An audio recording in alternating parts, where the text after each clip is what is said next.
Pick up. Silaw. Nakasilaw. Ayun. Kala ko nga ako.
Kaya tayo po ngayon, muli po natin ang Panginoon.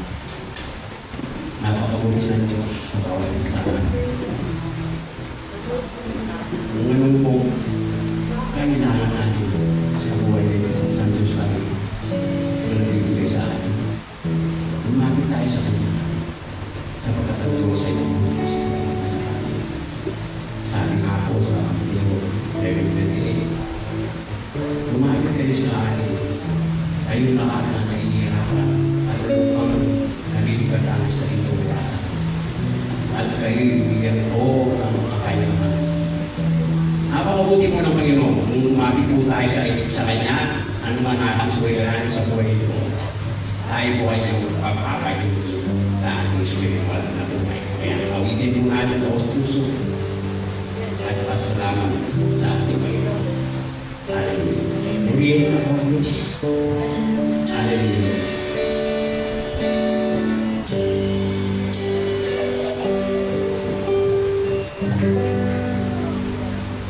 Lapit ko sa iyo.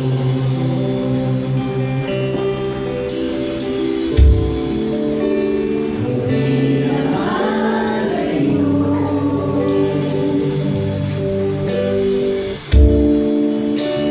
Muli nalokan buhay ko.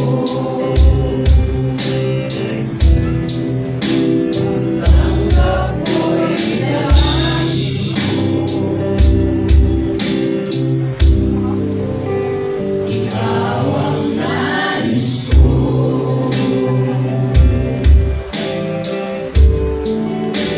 Kapal ng puso ko.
salamat po, Panginoon, sa pagkakataong ito na kami po yung lumalapit sa inyo at nagpupuri, nagpapasalamat sa paggabay niyo po sa araw-araw sa amin, Panginoon.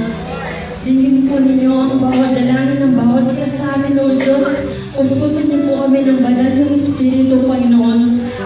Sa buong kongregasyon nito, Panginoon Diyos, lahat po ng aming gagawin ay surrender po namin sa inyo, O God. At lahat ng mga puso at isipan namin ay magpupungus lamang sa inyo, Panginoon. Maging sa magme-mensahe sa inyong banal na salita, sa aming pastora, Panginoon. Bigyan niyo po siya ng knowledge at wisdom na nanggagaling lamang sa iyo, O God. At lahat ng makikinig sa mga banal niyong salita, Panginoon, hindi lamang namin ito narinig, kundi may sa puso at may sa buhay po namin ito sa pang-araw-araw namin buhay. Lord, tulungan niyo po kami palagi magpalinis sa iyo at magpakumbaba, Panginoon. Tulungan niyo po kaming baguhin ang dapat baguhin sa mga pag-uugali po namin, O God. Ugasan niyo po ng banal ng dugo, Panginoon. Maraming salamat, O Diyos, sa kapatawaran at pagmamahal ninyo sa amin. Walang hangganan yung pag-ibig sa amin, Panginoon. Kaya marapat lamang, O Diyos, kami lahat ay sasamba, pupuri, aawit, O Diyos, ay para lamang sa iyo, Panginoon. Kaya ngayon, O Diyos, inaangkin na po namin ang katagumpayan ng gawain po namin, Panginoon. At kayo ang siyang maggagabay sa bawat isa sa amin, Panginoon Diyos.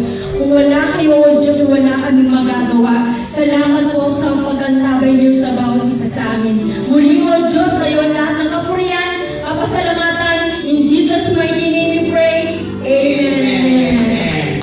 Hallelujah. Purihin ako. Lapit mo sa'yo.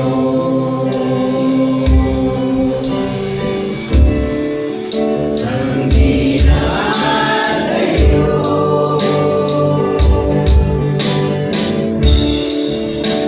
Muli nandog ang buhay ko. Pagtanggap mo'y dalangin ko. Ikaw ang nais ko.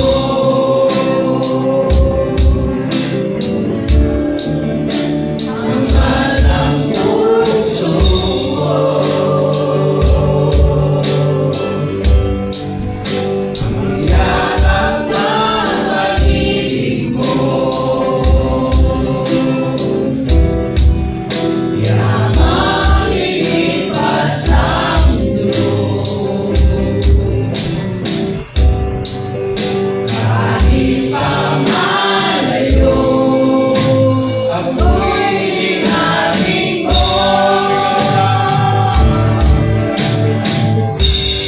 Ikaw naman,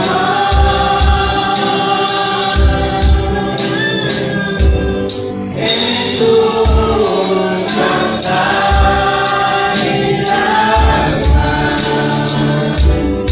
Ikaw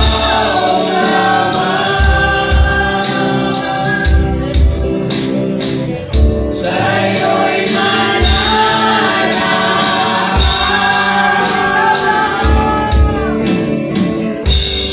Ikaw naman, Jesus ang kailangan. Ikaw naman, sa'yo'y mananahan.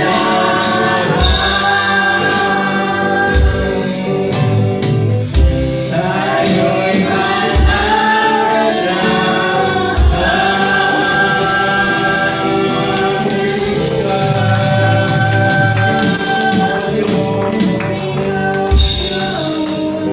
Hallelujah. Halina't sama-sama, purihin natin ang Diyos na may kagalangan sa aming puso. Hallelujah, purihin ka, O Diyos. Hallelujah.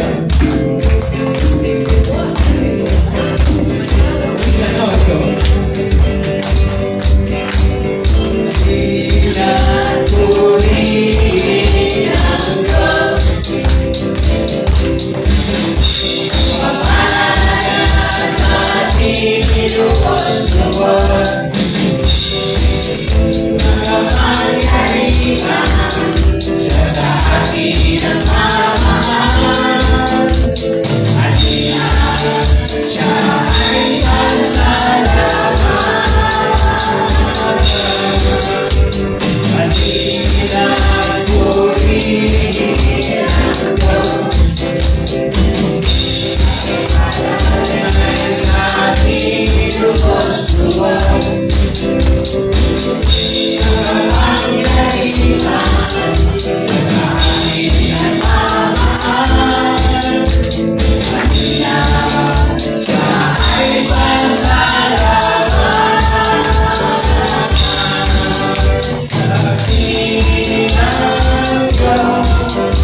Ang kabutihan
Amen. Good morning po sa ating lahat. At maganda po ba tayo sa umaga? Amen. God is good. All the time. All the time. God is good. Amen. Tunay nga na napakabuti ng Diyos. Kaya sa oras na ito, tayo po ay nasa bahagi ng pagbibigay kapurihan sa ating mahal na Panginoon sa patuloy na ginagawa niya sa ating mga buhay. Sino po ang unang nais, sino po yung nais mauna na magbigay ng pasasalamat sa ating Panginoon? Parang wala akong pinagpala ang Panginoon. Siguro lahat po tayo ay pinagpala ng Diyos. At patuloy po natin siyang pasalamatan sa ating mga buhay dahil sa kamangha-mangha at dakilang ginagawa niya sa atin sa araw-araw at tayo ay hindi niya pinagkukulangan. Palaging sapat ang biyaya ng Panginoon. Amen po ba? Amen. Hallelujah. At sa ating mga gawain, tuloy-tuloy pa rin po. Every Wednesday, meron po tayong prayer meeting. At ang prayer meeting po natin, ina-announce natin kung saan po ginagawa. Minsan dito po sa Makachan and sometimes doon po sa Takwing. At yung ating practice dun sa para sa mga music ministry, every Friday po usually namin ginagawa. Pero sometimes we announce kung nagkakaroon po ng changes dun sa mga schedule para sa ating practice. At yung pong gawain natin kina Adelina, kina Sterlina, every Friday po yon at 5 o'clock. Pero kahapon po ginawa po yun ng Saturday. Usually po kasi inaano natin yan, tinataon natin pag-practice. Kaya lang nung Friday, hindi po tayo nag-practice, Wednesday nag-practice. Kaya Saturday, ginawa yung Bible study. So, yun po, patuloy po tayong dumalo sa ating mga gawain, especially sa prayer meeting. Ini-invite po natin ang bawat isa na kayo po ay makasama namin nang sa ganon. Mas lalo pa po natin makilala ang Panginoon at tayo ay magkaroon ng personal na prayer sa Kanya. Kasi every Wednesday po, nagkakaroon po tayo ng devotion, hindi lang po prayer, kundi devotion na rin. Kaya patuloy po tayong magpalakasan sa bawat isa sa pamamagitan ng pagdalo sa mga gawain ng Panginoon. Amen po. At tinatawagan ko na po si Sister Jenny upang pangunahan tayo sa ating tithes and offering. Pagin po tayong yumuko. Lord, salamat kayo pinupuri namin at pinasasalamatan, Lord. Maraming salamat po, Lord, sa inyong pag-ibig sa amin mula noon hanggang ngayon. Kayo po'y aming dinadakila, Lord. Salamat po sa iyong pagmamahal sa amin. Alam namin, Lord, lahat ng aming kahilingan, Lord, ito po'y tinutugon at binibigay ninyo. Kaya patuloy kami nagpapasalamat sa inyo, Lord. Salamat po, Lord. Alam namin po, Lord, lahat ng aming mga hingin at saka dinadalahin din po namin na pagkakaloob niyo po kami ng mas malawak, magandang anambahan para po kami lalong dumami na magpuri at lumapit sa inyo, Lord. Kaya dinadalahin pa po namin ang aming mga pamilya na wala pa dito, Lord.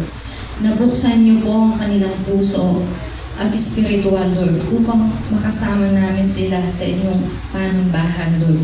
Kaya, Lord, nandito po kami sa aming tithes and offering, Lord. Dinadalangin po namin, Lord, ang aming malikog na salapi, Lord. Ito po ay magamit lamang sa ikalalago at ikagaganda ng aming panambahan, Lord. Kaya, Lord, ito po ay pinasasalamatan namin sa inyo. Kami nagpupuri at nagdadakila sa pangalan ni Jesus. Amen.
Amen. Good morning po sa ating lahat. Wow. Bilis ng panahon, no? June 28 na pala tayo. Or July na next week. July na pala next Sunday, no? Hallelujah. God is good. All the time. All the time. Yes, is good. In good times and bad times, mabuti ang Diyos sa bawat isa sa atin. Amen? So, mahaba yung pag-usapan natin. Ito yung maging topic natin. What does it mean to do all things for the glory of God? Ano ibig sabihin na gawin ang lahat ng bagay para sa kalwalhatian ng Diyos? So, dyan lang yan mag-focus. Yung topic natin, focus na focus tayo dyan. Dyan lang tayo mag-focus na yung umaga. Wala na tayong ibang tignan, kundi yan lang. Amen? Kailangan po natin maunawaan kung ano bang ibig sabihin ng ilang gagawin natin, ng bagay gagawin natin para sa kalwalhatian ng Diyos. So habang lumalalim po ang ating connection sa Diyos, ang relasyon natin sa Kanya ay gumaganda, hindi naman papayag ang kalaban na hindi guguluhin ang panambahan, hindi guguluhin ang ating pananampalataya, hindi rin siya pumapayag. Subalit, gaya ng sinasabi ng Panginoon sa atin, magalang tayo kapag meron tayong pinagdadaanan at subok.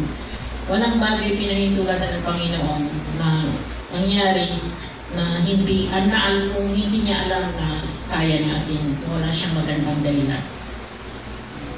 So, habang tayo nagpapatuloy, nagagalang ang Panginoon sa ating pagpatuloy, binabago naman ang kanyang kagalakan ang pananaw natin sa buhay. Di ba? The joy of the Lord is our strength. Kapag matutuwa ang Panginoon sa sitwasyon, nakikita tayo ay sa kabila ng lahat ng mga pagsubok pinagdaanan natin, tayo po ay nagpapatuloy. So, nagagalak siya. At yung galak ng Panginoon, yun ang nagbibigay sa ating kasiglaan, nagbibigay sa ating saya. So, mas lalo natin nararanasan ang kabutihan ng Diyos sa ating buhay sa lahat ng aspeto ng ating buhay in good times and bad times. Amen? Kaya nice ng Panginoon na gawin natin ang mga bagay para sa kanyang kabutihan. So, ano nga ba ang ibig sabihin dito? What does it mean to do all things for the glory of God? Manalangin po tayo. Hallelujah, hallelujah. Not by our own might and power, but by thy Spirit alone, Lord. In the mighty name of Jesus, who is truly the Christ, the Son of the living God. Lord, nice namin makinig, O Lord, ang malalim mensahe mo sa umagang ito. Ano yung kahulugan na gusto mo, Lord, na ibig mo sabihin na gusto mo lahat ng bagay na gagawin namin ay para sa iyong kalwalhatian. Lord, dalangin namin na mabuksan mo ang unawa ng bawat isa nang sa ganon. Mapurihan ka namin sa Espiritu at katotohanan at higit sa lahat, magampanan namin po, O Lord, mapatuloy ang relasyon namin sa iyo na talagang nabibigyan ka namin ng kalwalhatian sa aming buhay. Maghahari ka at lumiliwanag ka sa aming buhay bilang ilaw at asin. Salamat, Lord. We honor and praise you. Ngayon pa lang, nagpapasalamat namin sa iyong gagawin. Amen? So muli, anong ibig sabihin na gawin ang lahat ng bagay para sa kalwalhatian ng Diyos? Una sa lahat, kailangan muna maging malinaw sa atin. Hindi kailangan ng Diyos ang tulong natin para maging dakila siya. Naintindihan po ba natin yan? Kasi, ano ba yung ibig sabihin ng glory of God? Bakit hindi na kailangan ng Diyos ang tulong? Hindi niya kailangan tulong natin para maging dakila siya. Okay? Sapagkat ang kalwalhatian ng Diyos, ano bang ibig sabihin ng glory of God o kalwalhatian ng Diyos? Ang kalwalhatian ng Diyos ay ang kanyang banal na presensya, ang kanyang kadakilaan, ang kanyang karangalan at walang hanggang kagandahan. Amen? Meron bang mahirap sa Diyos? Wala, di ba? Sapagkat ang Diyos ay dakila. Madali lang sa Kanya, ginawa niya ang langit at lupa, madali lang sa Kanya yung binuksan niya ang Red Sea, madali lang sa kanya nagpalakad ng pilay, madali lang sa kanya buhayin ang patay, madali lang sa kanya buksan ang pananaw ng bulag, madali lang sa kanya ang bigyan ng pandinig ang bingi. Madali lang na yan lahat para sa Diyos, gumawa lahat ng imala. Dahil ang Diyos ay dakila ang kanyang kaluwalhatian. At yun po yung miliin natin na lahat ng gagawin natin ay magawa natin para sa kanyang kaluwalhatian. Pero dapat natin muna unawain, ano nga ba ibig sabihin ng lahat na gawin natin para sa kaluwalhatian ng Diyos?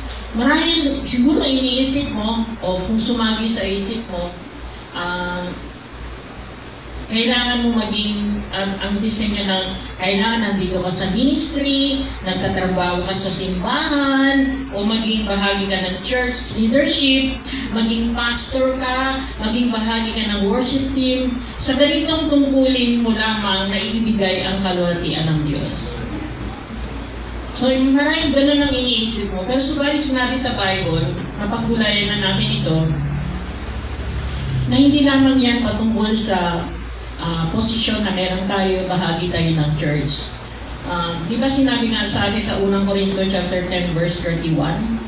Kaya nga kung kayo kumain o uminom o ano man ginagawa nyo, gawin nyo ang lahat ng ikarangal ng Diyos. Amen? So hindi lang ibig sabihin na nakaroon ng limitasyon ang gawain ng Diyos doon lang sa posisyon na meron tayong bahagi dito sa church. Alam niyo po ba kahit nagwawalis ka dyan sa kalsada, sundalo ka man, bahagi ka ng sa posisyon ng gobyerno, driver ka man, etc., security guard ka man. Pero pag ginagawa mo lahat ay para sa kaluwalhatian ng Diyos, ikaw ay tinuturing na servant of God. Amen? Ibig sabihin, nagawa mo lahat yung bagay. Pag ginagawa mo yung bagay lahat sa kaluwalhatian ng Diyos, nare-reflect ang Diyos sa iyong buhay. Nag-glorify si Lord. Kapag nakita ka ng tao sa lahat ng ginawa mong kabutihan, ay nakita nila ang si Kristo sa iyong buhay. Nakikita nila ang Diyos sa iyong buhay, nag-glorify ang Diyos sa iyong buhay. Lumiliwanag siya bilang ilaw at asin sa ating buhay. Nakukuha po ba natin yan? Kunti-kunti, nakukuha po natin yan. Kasi pag sinasabi natin, gawin natin lahat ng bagay, naging pastor ka, nandiyan ka sa church, leader ka, isa ka sa worship leader. Pero yung ginagawa mo, ay excited ka lang doon sa posisyon mo. Doon ka nakapokus sa posisyon mo. Ako yung leader ako pastor ako yung head pastor ng church na ito. Doon ka nakapokus. At hindi ka nakapokus doon ang kaluwalhatian ng Diyos ay bumaba sa kongregasyon. Nakukuha pa ba natin yun? Halimbawa, ikaw ay worship leader dito, worship team ka. Tapos, nakapokus ka lang doon sa posisyon na meron ka. Doon ka lang nakapokus, doon ka lang na-encourage kasi ikaw ay nag-lead ng worship. Dapat yung focus natin, doon tayo na maluwalhati si Lord sa kalagitnaan. Ano niyo po yung nangyari sa Pentecost? Bumaba ang presensya ng banal ng Espiritu sa kalagitnaan. Ang kaluwalhatian ng Diyos bumaba sa kalagitnaan. Doon po tayo mag-focus. Doing all things for the glory of God. Dahil sa huli, hindi naman tinitignan ni Lord ang title natin. Hindi niya sinisukat kung anong halaga natin base sa posisyon natin, sa simbahan o sa trabaho. Ang tinitignan na niya kung paano natin ginagamit ang buhay na binigay niya sa atin. Kaya anumang posisyon meron tayo sa iglesia, pastor ka man, kung worshiper ka man, so hindi ito patungkol lang sa umaawit ka sa church. Nag-lead ka faithfully. Nagdadala mo yung kongregasyon sa paanan ni Jesus. At nasa kaligitnaan ang presensya ng Panginoon, makikita sa buhay. By the way, ang ganda ng worship this morning. Tama ko ba ako? Alapangan natin ang Panginoon. Gusto ng biyaya ng Panginoon. So, kailangan nakapokus tayo ang pag-awit at puri alay sa Diyos lamang.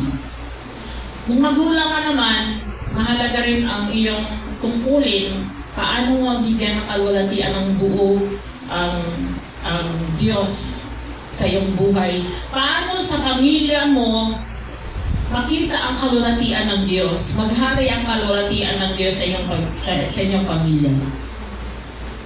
Yun po yung dapat nitiin natin dahil tayo ngayon, iba na po yung buhay natin, hindi na tayo dapat mabuhay na buhay makamundo. Makalangit na po tayo. Kapag sinasabi natin, ginagawa na natin ang lahat ng bagay for the glory of God.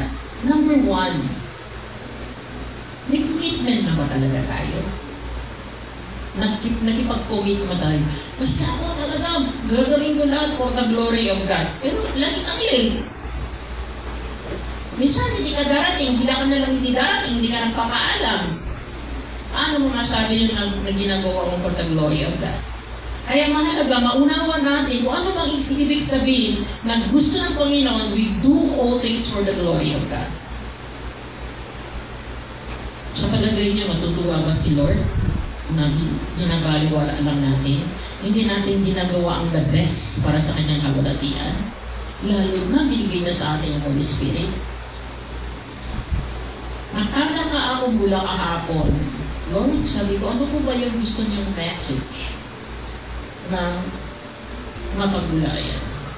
Umabot na ako ng alas 3 ng madaling araw. Walang pumaspasok mensahe sa aking puso, sa aking isipan. Maliban ang mensahe para sa iglesia na ito. Alam niyo yung prodigal, kwento ng prodigal son, yung tatay, dalawa yung anak meron siya. Yung isa umalis. Sinitignan natin na siya ay may problema. Pero nakalimutan natin meron pa siya isang anak. Nasa loob siya ng pamamahay, pero meron pala din siyang pinagtatahanan. Amen? So yan po yung gusto ng Panginoon na tutukan natin. Ano mang posisyon na meron ka, saan ka man na-struggle, bilang nanay ba, bilang tatay ba, bilang leader ba, bilang worshiper ba, at bilang nandyan ka nakaupo, saan ka nag-struggle sa iyong relasyon sa Diyos? Paano mo natitiyak na ikaw ay bahagi doon sa ginagawa mo lahat para sa kalwalatian ng Diyos? Alam niyo, makapangyarihan po ito.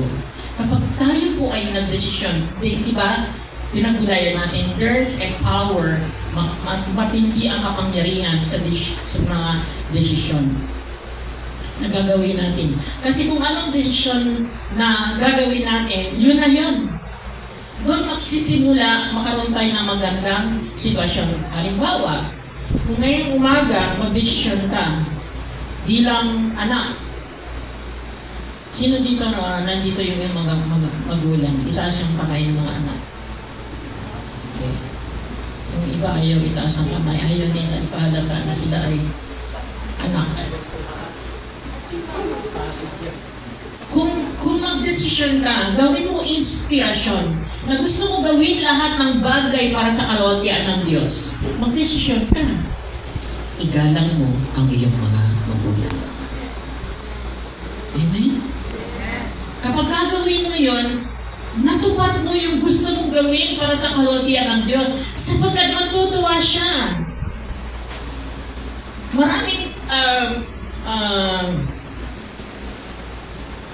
sa Biblia ay puno ng gabay na nagtuturo kung paano pahalagaan, igalang at magmahalan sa loob ng pamamahay ng isang pamilya. Kasama doon sa pag-alaga ng kalinga ng anak, kamag-anak. Yung bagay na pag mag-desisyon ka mula sa araw na ito, sabihin mo sa katabi mo mula sa araw na ito, mag-desisyon ka Gawin mo lahat ng bagay para sa kalutian ng Diyos. Kasi pag gagawin mo yan, magagalak ang Panginoon. At ang kagalakan ng Panginoon, maging kalakasan mo. Amen? Praise God. Hallelujah. Praise you, Jesus. Gawin po natin inspirasyon ng Panginoon. Di ba? Hindi ba totoo? Na-realize mo ba? Kapag pala ako gagawa ng bagay para sa kalutian ng Diyos, maging maayos pala ang pamaraan ng aking buhay. Halimbawa, sa negosyo. Sa negosyo, kapag magdesisyon ka, gagawin mo ang lahat ng bagay para sa kalutian ng Diyos. So magnegosyo ka, magtrabaho ka, na meron kang integridad. Ano ba yung integridad? Integrity sa English. Kapag sinasabi natin meron tayong integridad, tapat tayo. Meron tayong katapatan, meron tayong mabuting hangarin, at totoo tayo sa lahat ng bagay. Natutuwa ang Panginoon sa atin. Nagagalak siya. Kasi sabi mo sa sarili mo, gawin ko lahat ang bagay para sa kalulatian ng Diyos. Hindi ako mandaya. Gagawin ko lahat ang bagay para ang Diyos ay matutuwa. Nang sa ganon, sabi nga, kailangan matutunan natin maging tapat at mabuti sa maliit na bagay. Kasi kung hindi tayo maaring pagkatiwalaan sa maliit na bagay, paano pa tayo pwedeng pagkatiwalaan sa malaki? Tama po ba? Kapag ang Diyos na nasa ating buhay at lahat ng ginawa natin para sa kanyang kalwalatian, alam niyo ba, ang madilim na sitwasyon ay gumaganda. Kaya yan ayusin ng Panginoon. Kaya ayusin ng Panginoon. Sapagkat pinili mo, nagdesisyon ka, lahat ng bagay gagawin ko para sa kalulatian ng Panginoon. Wala siyang makita sa aking pandaraya na gagawin ko. Sa trabaho man, sa negosyo man. Ano mang hirap ang sitwasyon. Alam niyo po ba, kapag nandyan ang presensya ng Diyos sa kalagitnaan, ano mang sitwasyon meron tayo, ay marunong ang Diyos gumawa ng paraan. I-turn niya into a blessing sa buhay natin. At kahit sa Panginoon din, alam niyo po ba, hindi malaga sa Kanya, kung tayo ay tinawagan maging ng Panginoon na maging leader, maging pastor, hindi mahalaga sa Kanya ang natapos tayo ng pag-aaral.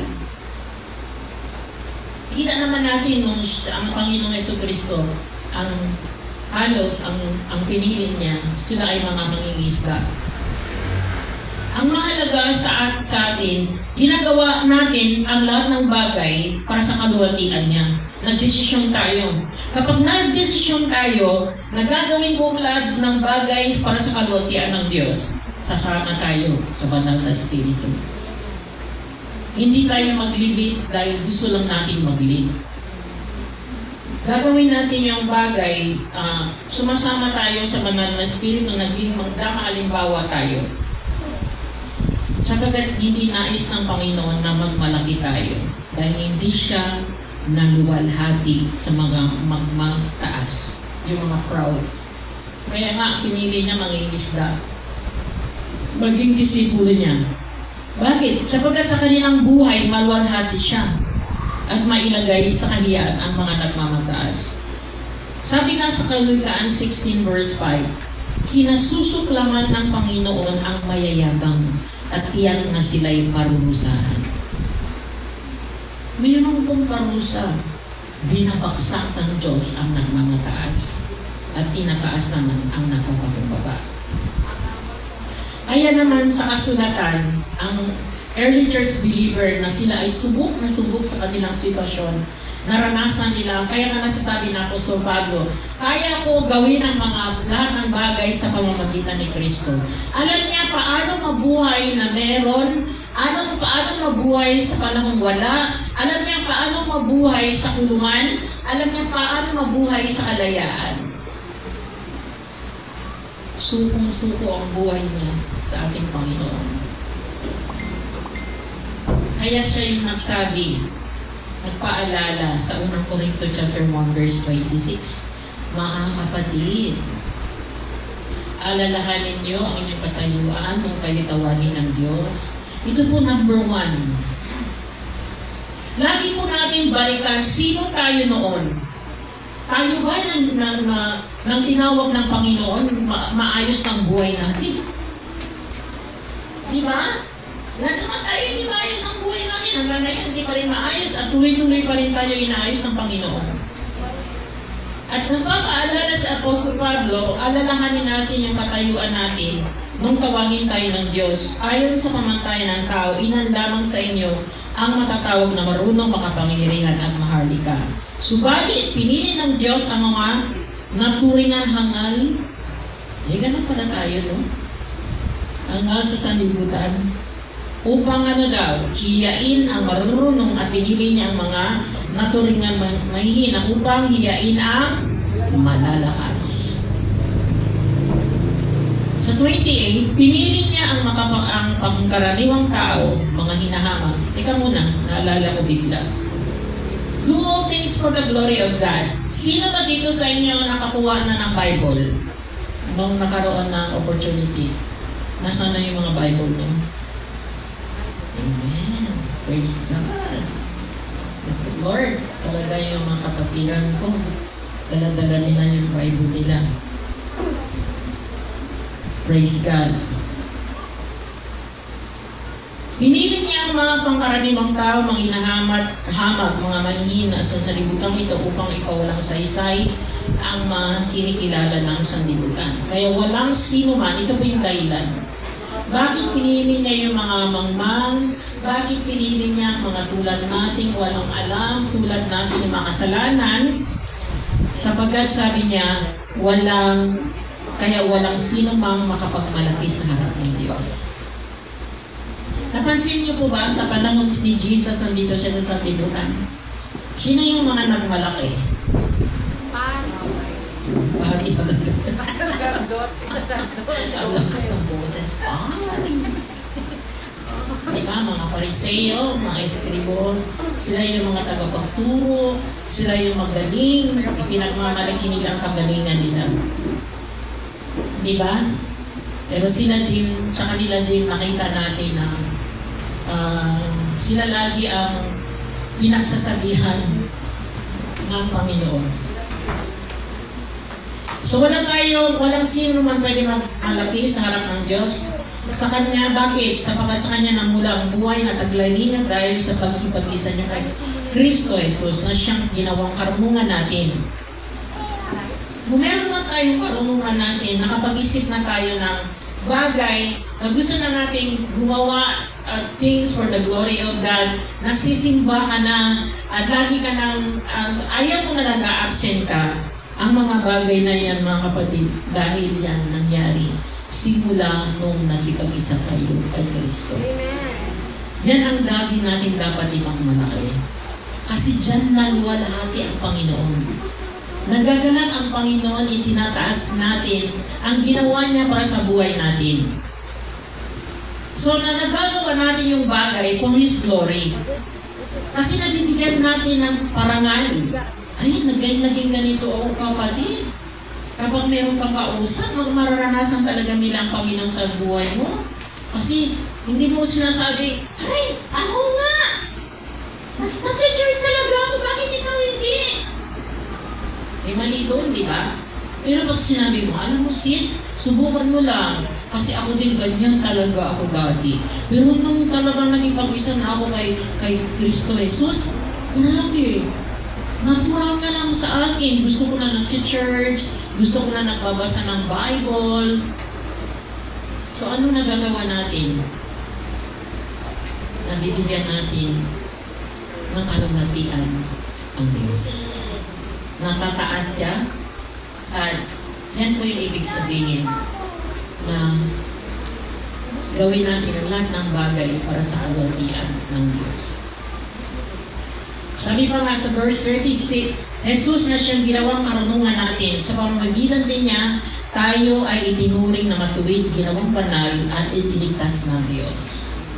Kapatid, kung ikaw man nakikita mo sa iyong sarili ngayon, ikaw ay lumalakad na sa katuwiran, nais mo nang mabuhay sa kabanalan, dahil yan iniligtas tayo ng Panginoon. Wala tayong ibang magmalaki. Kaya nga sinasabi sa verse 31, kaya nga tulad ng susulat, ang sino mang nais magmalaki, ipagmalaki niya ang ginawa ng Panginoon sa kanya. At mayroon po tayong babasahin na nakalista ang 7 bagay na labis na kinamuhian at kinasusuklaman ng Panginoon.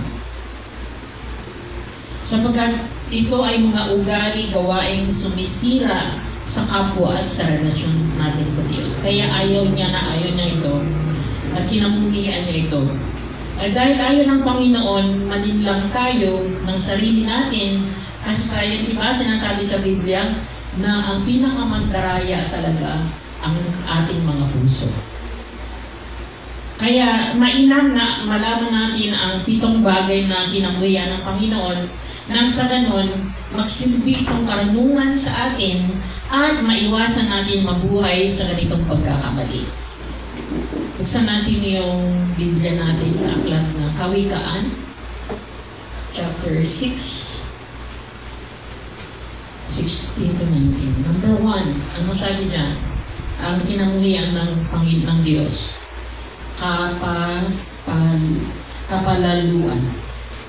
Ibig sabihin, magmataas na pag-ugali o kayabangan. Kinamuhian ng Diyos ang mayabang na pag-ugali kung saan ang isang tao nangliliit ng iba. Ayaw ng Panginoon yan. Nilulog down mo yung iba. Tinataas mo yung sarili mo. Lalo na sa isip mo, ikaw ay gumagawa ng bagay para sa kalwalhatian ng Panginoon. Pero ikaw naman yung number 1 na pang-isulto. Nilulog down mo. Mababa ang tingin mo sa iba. Mataas ang tingin mo sa sarili mo. Asan na doon ang katotohanan na ginagawa ko lahat para sa kalwalhatian ng Diyos? Marahil sa isip mo, ang gusto mong makita ng tao na ikaw ay umasenso simula na kipag-isa ka na kay Lord. Marahil hindi mo namalayan. Ang nangyari sa iyo, kayabangan ang nakikita ng tao sa iyo at hindi ang kalwalhatian ng Diyos.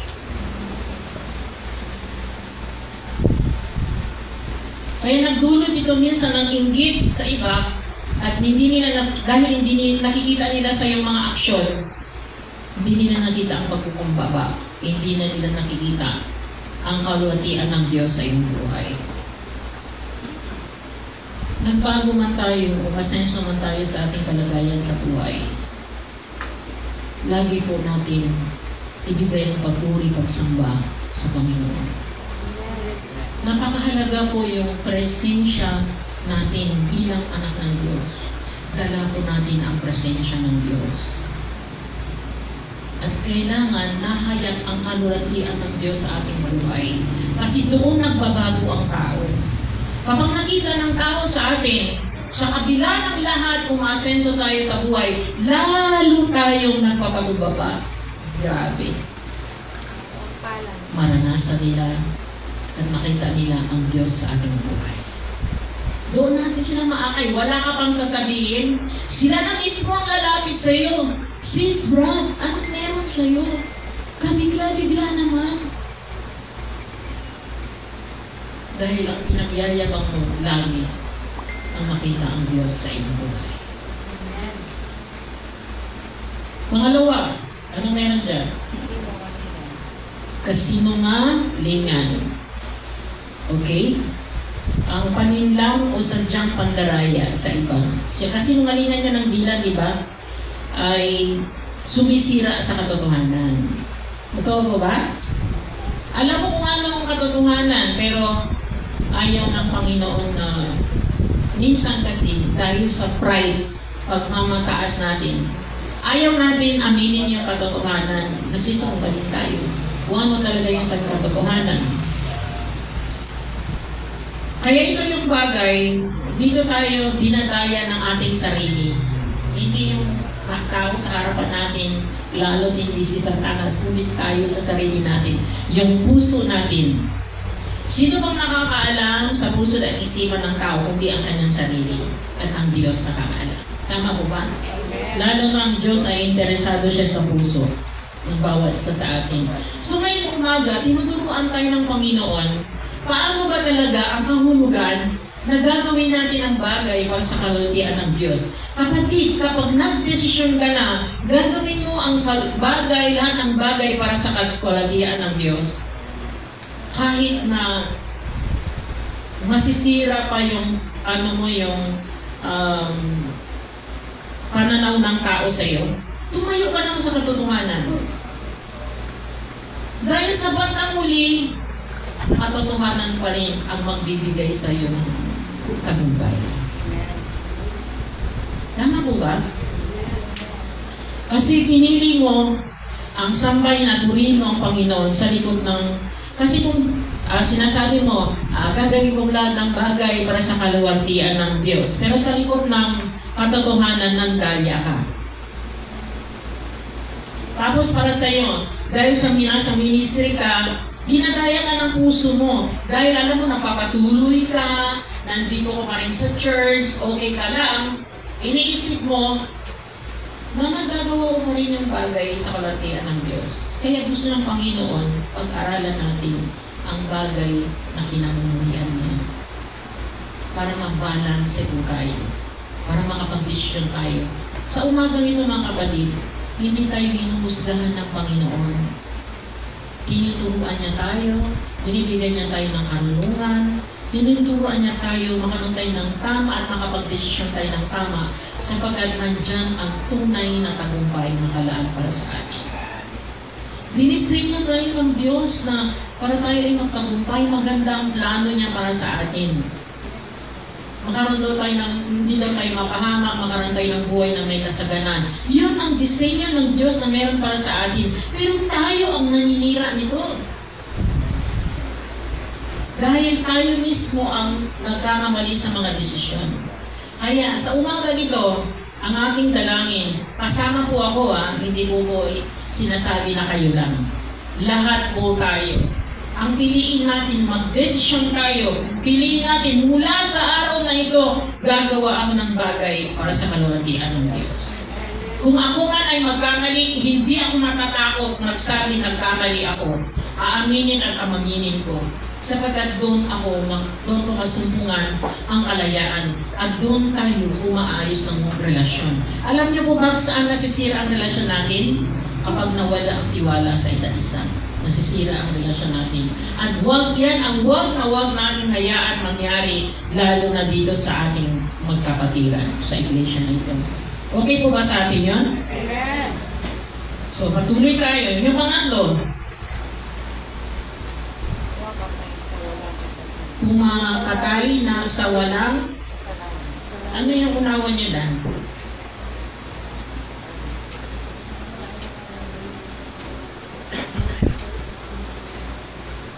Yung pumatay tayo ng mawalang kalaban-laban, hindi man lang natin binigyan ng pagkakataon yung tao, yung kapatid natin, mag-explain siya, sasabihin niya kung ano ba.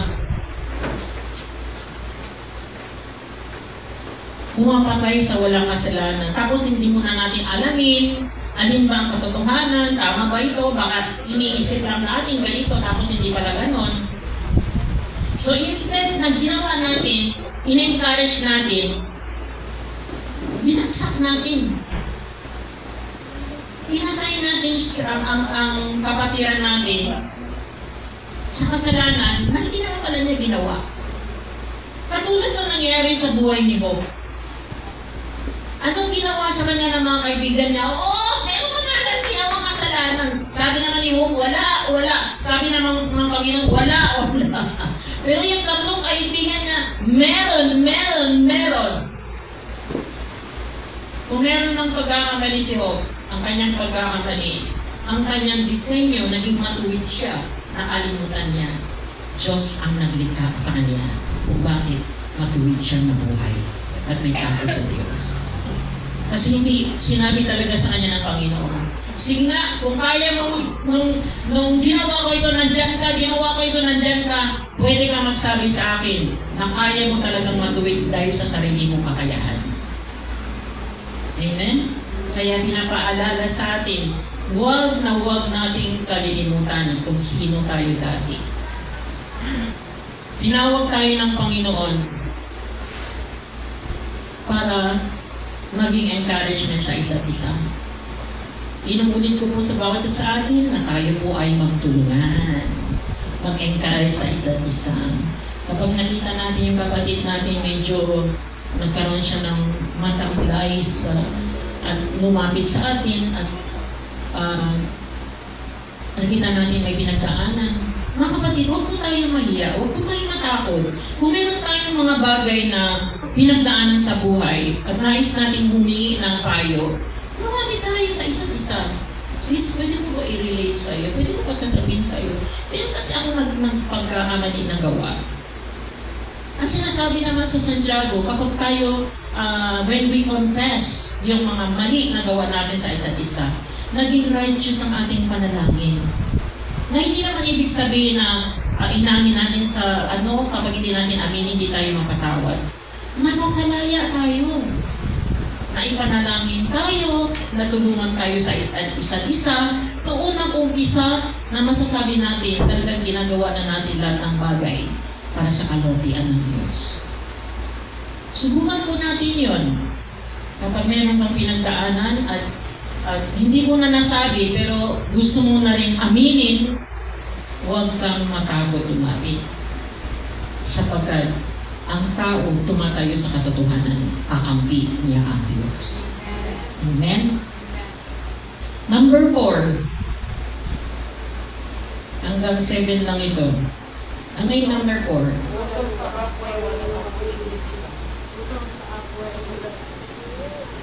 Masamang balag. Diba? Kinamunghian at hindi gusto ng Panginoon yan. Yung meron kang nagagawa pagka na umasa sa mga isipan. Yung puso mo nag-iisip ng masamang balag. Sinusuri ng Diyos ang puso at hinatulan niya ang pagpaplano ng kasamaan ng loob. Interesado ang Panginoon lagi sa puso. Sabi mo, gagawin mo lahat ng bagay. Lord, gagawin ko ang lahat ng bagay para sa iyong kalulatian. Sa kaibuturan ng iyong puso. Meron palang pandaraya nangyayari at nag-iisip ng masamang balak.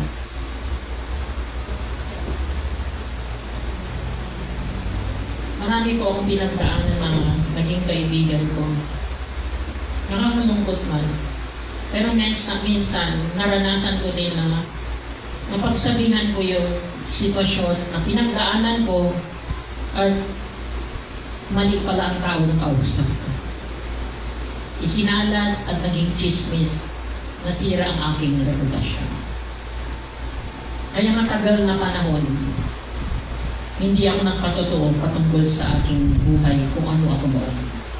Kasi naranasan ko ang tao na pagsabihan ko, parang nambiri sa akin at ginawa pa niyang usapin. Kaya gusto niyang makinig yung sasabihin ko, kaya pala kumukuha lang pala siya ng mga hindi magagandang sitwasyon para pala may masama siyang balak para masira pala ang aking reputasyon. So may mga sitwasyon kaya kinamumuhian ng Panginoon yan. Pero ang garantisado ko sa inyo mga kapatid, kahit anong ang gagawin nila, siraan man nila tayo, ang pinaka-importante tayo sa sarili natin. Maayos ang ating relasyon sa Diyos. May kwento man natin sa kanila, meron tayong magandang dahilan, na na-chismis man nila tayo, sila na ang may dala ng pagkukulang na yun. At kinamuhian ng Diyos ang mga tao may masamang balak. Kaya kapatid, kung gusto mong magdesisyon na gawin mo lahat para sa kalatian ng Diyos, sigurado ko sa iyo, hindi ka na mag-iisip ng masamang balak. Maganda ang mga balak na gagawin mo. Amen? Kasi meron ka ng inspirasyon, desisyon ka na gawin mo lahat ng bagay para sa kalatian ng Diyos. Yan, hindi tayo nagbago, dyan lang tayo nag-focus. Kasi dyan ang gusto ni Lord, dyan tayo mag-focus. Kasi magmula sa araw na ito, mag-desisyon tayo, lalong gaganda ang relasyon natin sa iglesia na ito. Panapakan na natin si Lord. Yung number 5, ano yan dyan? Tulin. Ha? Mga paang-ubot tulin sa landas ng kasamaan. Paggawa ng kalikuan? Okay. Pagmamagali sa paggawa ng kasamaan ng kaluluhan. Yung paa na mabilis tumakbo sa kasamaan. Pinamihan ng Diyos kapag ang tao ay natuwa sa bigat mabilis gumawa ng mali. Alam niyo po ba yung napag-usapan din natin nakaraan? Kaya tayo na nabigo, napaano tayo sa tukso, napahamak tayo. Kasi mabilis tayong tumakbo eh. Hindi dumayo. Tumakbo, gawin pa yung bagay na hindi dapat. Hindi tayo, bago tayo mag-desisyon, hindi tayo nag-pray. Bago tayo mag-desisyon, hindi tayo sumasangguni. Kaya yung paggawa ng kalikuan, pagmamadali sa paggawa ng kasamaan, na hindi sumasangguni, hindi kinakausap, at hindi humingi ng opinion sa Diyos. Ayaw din ng Panginoon yan. Hindi yan nagbibigay sa Kanya ng kaluwalhatian. Ang nagbibigay ng kaluwalhatian sa Diyos, nagtitiwala tayo sa Kanya ng buong puso, isip at kaluluwa. Number 6, ito na, paborito ng mga marites. Saksi na sinungaling. Marami talagang fake news ngayon, ha? Kinamuhian ng Panginoon yung fake news. Sa totoo lang. Kaya nakakalungkot, mabilis talaga ang tao, kumilos ang palad, ikalat ang fake news. Kinamuhian talaga ng Panginoon yan. Kasi nakakasira ng reputasyon, nakakasira ng relasyon sa kapwa, nakakasira ng relasyon sa Diyos. Pagsisungaling sa harap ng hukuman o pagbibintang sa iba. Yung tinatawag saksi sa sinungaling. Ito po ay maling saksi, isang chismis. Di po ba? Tama po ba yun? Marami na po ba kayo nakita na sira yung buhay dahil sa pagsisinungaling? Ako po, ako doon. Ginawaan ako ng kwento. Naichismis ako, siniraan ako. Hindi po maganda yan, hindi gusto ng Panginoon. Pero paano naman natin harapin? Kung tayo naman, nandun sa ganong sitwasyon, ipaubayan lang natin sa Panginoon.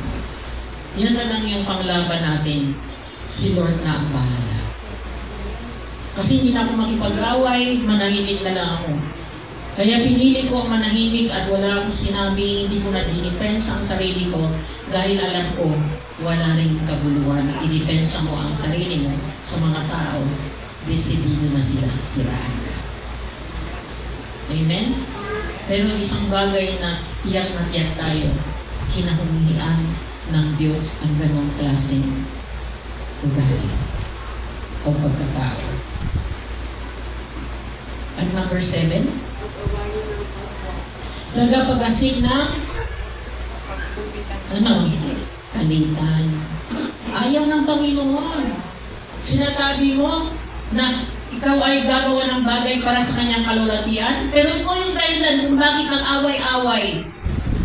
Hindi ka naging peacemaker. Naging troublemaker ka.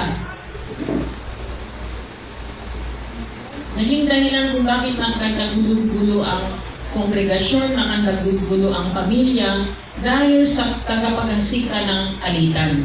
Tinawag tayo ng Diyos. Ang totoo, na nagsabi, gagawin ko ang lahat ng bagay para sa kalwatian ng Diyos. Peacemaker po ang gumagawa nun. nanggagalak at natutuwa ang Diyos dahil tayo po ay naging peacemaker. Hindi po tayo naging dahilan para yung tao ay lalo mapaaway. At ang pinakadakilang bagay na gagawin natin para sa kalutian ng Diyos, lastly, ang pagpapahayag natin ng magandang balita. Marami pang tao na ituring sila katulad natin doon, tayo noon ay kaaway ng Diyos. Dahil sa pagkasip ng fake news ng kalaban, dahil sa kalikuan, sa masamang balak ng diablo sa buhay natin, napilit tayong ibaksak dahil sa kanyang kasinungalingan at dahil siya yung author ng kapalaluan. Magpagawa na po ako ng ngipin ko ng bukas mapadental na.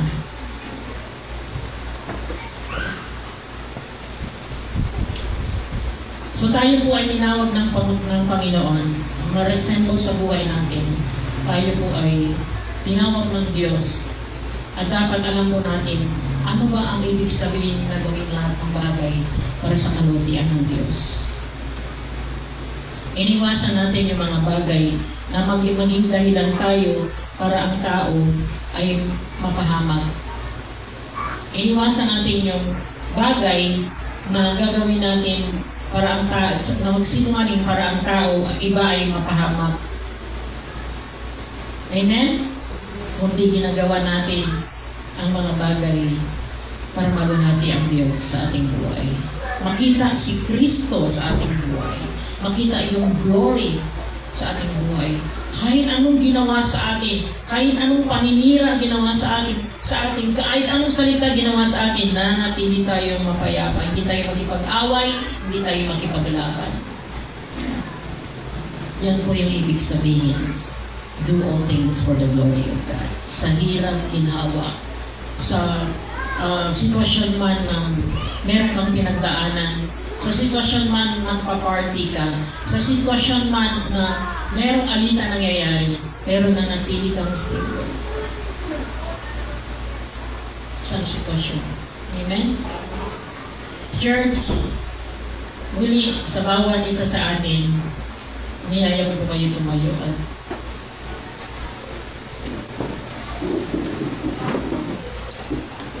binigay na po na sa atin ng Panginoon ang mga bagay na kailangan natin sa ating buhay. Lumalim na rin po ang koneksyon natin sa Diyos. Lumalim na rin ang relasyon natin sa Kanya. At naniniwala ako gumaganda na rin ang relasyon natin sa Kanya. At lagi ko namin tandaan, kagaya ng sinabi ko kanina, number 1 target tayo ng kalaban. Amen? Gayon pa man, magkaisa po tayo lahat, magtulungan tayo. Kapag meron tayong pinagdadaanan dito sa church, huwag po tayong matakot. Kausapin at harapin ang sitwasyon. Sabi nga, kung pwede natin ayusin, tayo lang. Ba't hindi natin gawin? Kung sino yung gusto na makipag-ayos, kayo muna mag-usap. Pero kung hindi naging maayos, pwede na yung makasama yung mga leader. Pwede po natin gawin yun. Okay po ba yan sa atin? Para maging maayos at maging maganda ang relasyon natin sa isa't isa, makantay ng respeto sa isa't isa. Ay higit sa lahat, ang nire-request ko po sa bawat isa sa atin, kung talagang tunay po ang bawat isa sa atin, ginagawa na natin ang bagay para sa lahat ng kalwatian ng Diyos. Mag-commit po tayo. Mahalaga po ang commitment ng bawat isa sa atin. Magrespeto tayo sa isa't isa,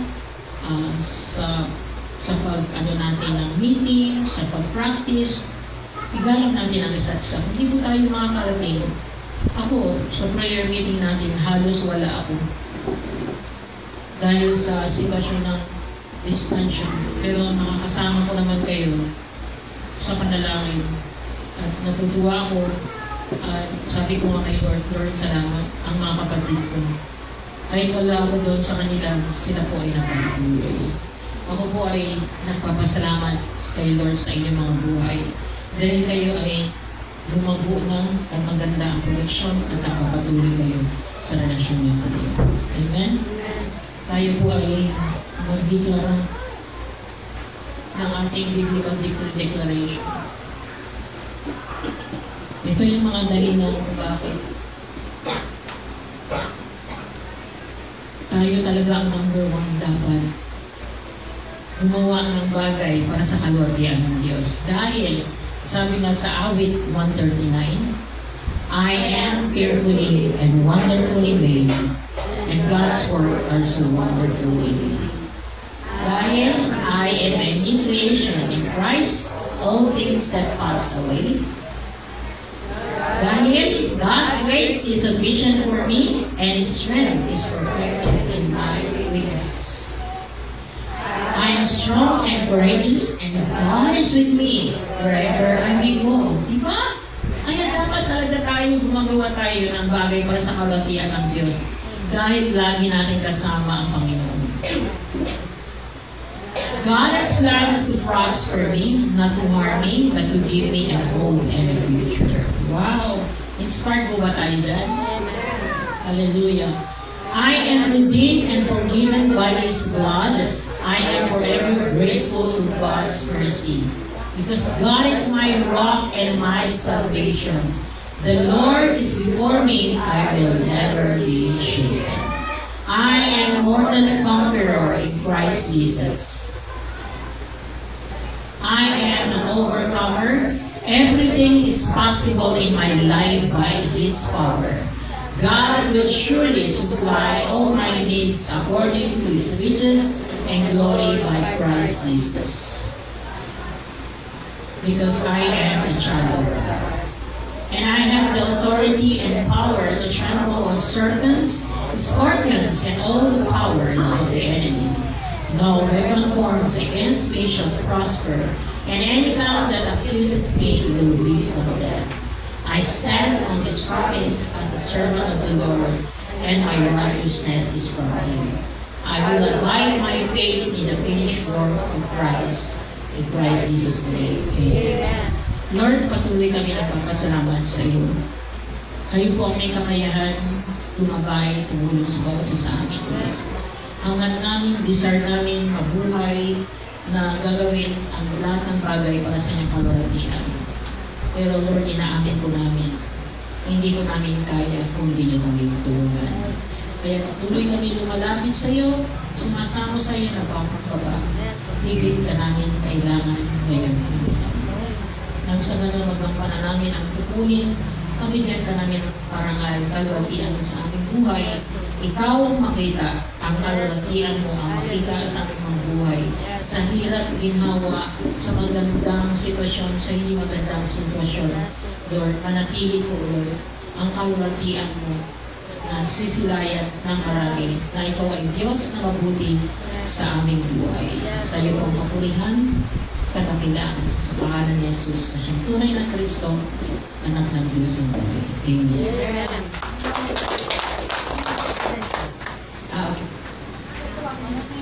Okay, sino yung may birthday ng June? Lumapit po kayo dito at dito po kayo sa harap. Pero sinasabi ko na po sa inyo, wala po akong dalang regalo. Baka lahat ko iba, kaya naman maraming June, right? June ka rin? Okay, ito. Mela para. Sino ba yung may June? May June saan kasama? May pati May? Ewan ko. Okay. Kayo po kasi kasama ni May. Bakit May ang pangalan niya? Lalaki siya. Dalan. Yan ang gusto ko sa mga kapatid. Kahit May yung birthday nila, magjo-join sila kasi gusto nila yung prayer. Ayan, meron pa. Hallelujah! Hallelujah! Let's bow our head to Lord Jesus. Thank you, Lord, sa buhay ng mga kapatid ko. Sila po ay magse-celebrate ng kanilang birthday, yung iba na celebrate na. Pero Lord, sabi ko sa kanila, lumapit sila. Sabi ko, wala akong regalo para sa kanila. Pero meron akong regalo, Panginoon. ang regalo at panalangin na hiningi ko sa inyo, Panginoon, mula sa araw na ito, sa patnubay ng banal ng Espiritu sa kanilang buhay.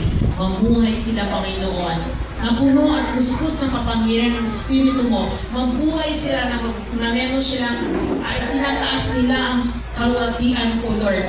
Magkaroon sila ng anointing, O Lord, sa kanilang buhay.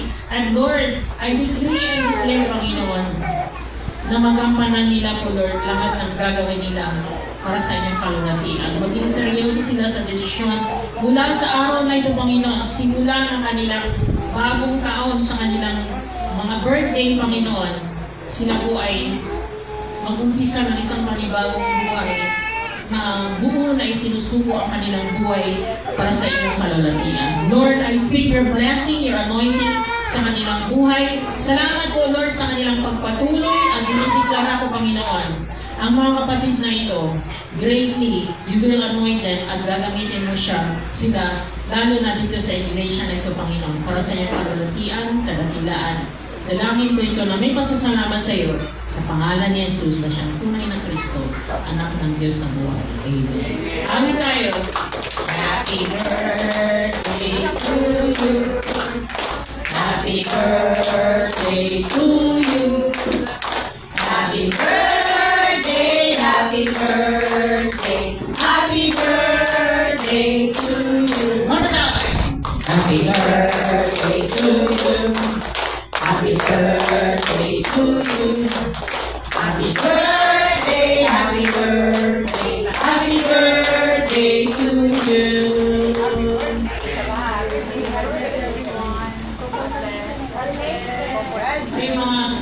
May birthday umiiyak.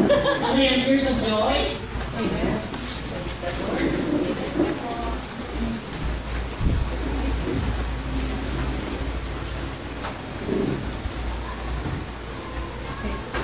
Dapat ba ang Diyos? Amen. Pasarin natin yan sa awit. Awitin po natin ang Panginoon. Sabihin po natin.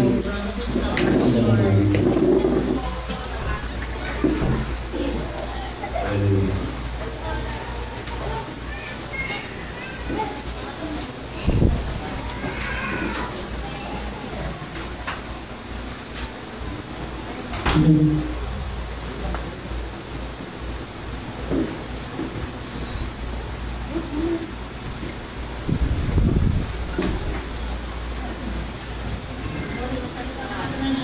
Dapat po ang Panginoon sa amin.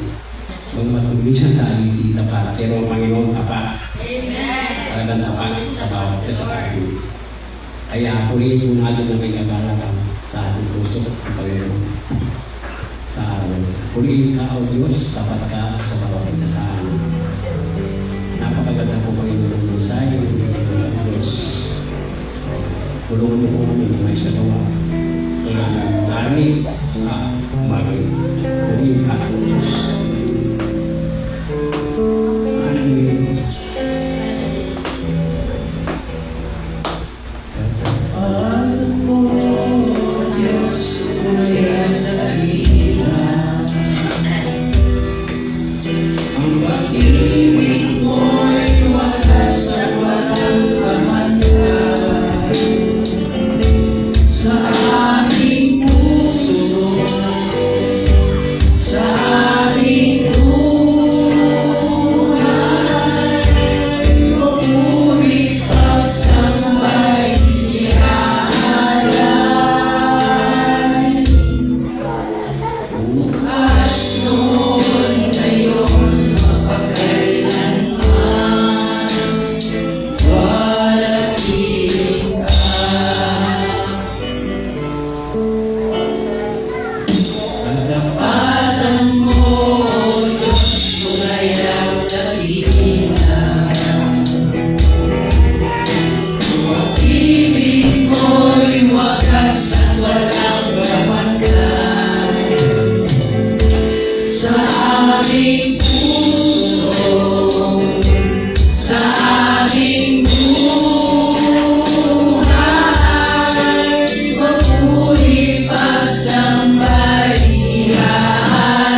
Salamat, O Diyos, sa buhay namin, Panginoon, na iyong patuloy na naangat, Panginoon, kinakalinga at tinutulungan, O Diyos. Salamat ikaw ang aming banal na Diyos na handang tumulong sa amin, Panginoon. Salamat sa iyong kabutihan, O Diyos, na hindi mo kami iniiwan at hindi mo kami pinababayaan, O Diyos. Tulungan mo kami, Panginoon, na mamuhay na may kabanalan, na nakatuon lamang po sa iyo, Panginoon, ang aming pansin, Panginoon. Salamat, O Diyos. Ilayo mo po kami, Panginoon, sa lahat ng gawa ng kalaban, Panginoon. At kami, Panginoon, ay mamumuhay, Panginoon, nang naaayon sa iyong kalooban, O Diyos. Salamat po sa iyong mga salita na patuloy mong binibigay sa amin, Panginoon. Ang mga ito, Lord, ay magsilbing gabay namin sa aming pang-araw-araw na pamumuhay, O Lord. Patuloy mo kami bigyan, Panginoon, ng kamalayan sa iyong mga salita, Panginoon. Give us wisdom, knowledge, and understanding, O God, upang may sa buhay namin, Panginoon, ang naayon sa iyong kalooban ng inyong mga salita, Panginoon. Salamat, O Diyos. Salamat, Panginoon. Alam namin, Panginoon, na ang mga salita mo, Lord, ang siyang nagbibigay sa amin ng pag-asa, Panginoon. Nagbibigay sa amin ng kalakasan, Panginoon. Kaya, Lord, bigyan mo po kami ng saya, ng galak, Panginoon, na magpuri sa iyo, Panginoon. Na ibigay namin, O Diyos, ang aming pinakamainam para sa iyo, O Diyos. Na magkaroon kami ng commitment, O Lord, for your glory, Lord. That you will be glorified, O Lord, in everything that we do, Panginoon. Na ikaw lamang po ang maitaas sa lahat ng aming gagawin, O Diyos. Tulungan mo po kami, Panginoon, na gumawa, Panginoon, na hindi kailangan sabihin, Panginoon, at lahat ng gagawin namin, Panginoon, ay parang ginagawa namin sa iyo at hindi para sa tao, O Diyos. Hayaan mo, Panginoon, na manatili ang pagmamahalan, ang respeto, Panginoon, ang pagkalinga, pagtutulungan, pagmamalasakitan sa iglesia nito, Lord. Because this church belongs to you, O Lord.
Awitan kita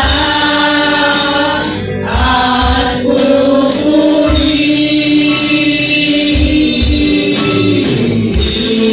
Panginoon, napakabuti mo! Panginoon, kay buti mo sa akin. Awitan kita!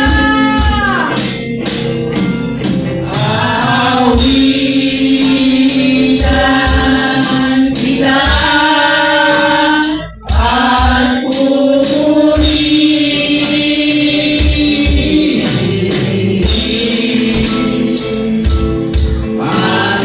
Panginoon,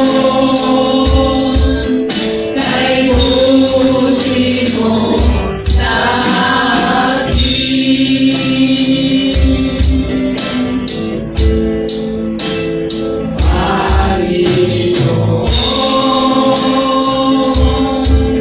kay buti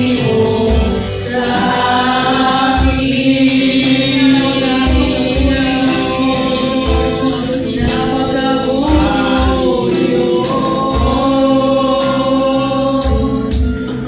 kay buti mo sa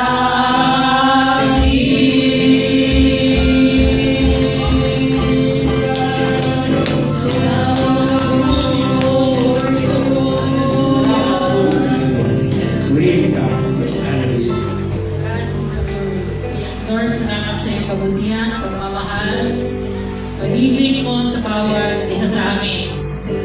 Salamat, Lord, sa iyong biyaya sa bawat isa sa amin. Kami po ay maaaring magpatuloy sa aming relasyon sa inyo. Church, huwag po tayong matawag tumayo sa katotohanan at mag-inspire po tayo lahat ng bagay gagawin natin para sa kalawtian ng Diyos. Masama natin siya, kaya kaya natin yan. Praise to the Lord Jesus Christ and the love of God and the fellowship of the Holy Spirit be with us all. In Christ Jesus' name,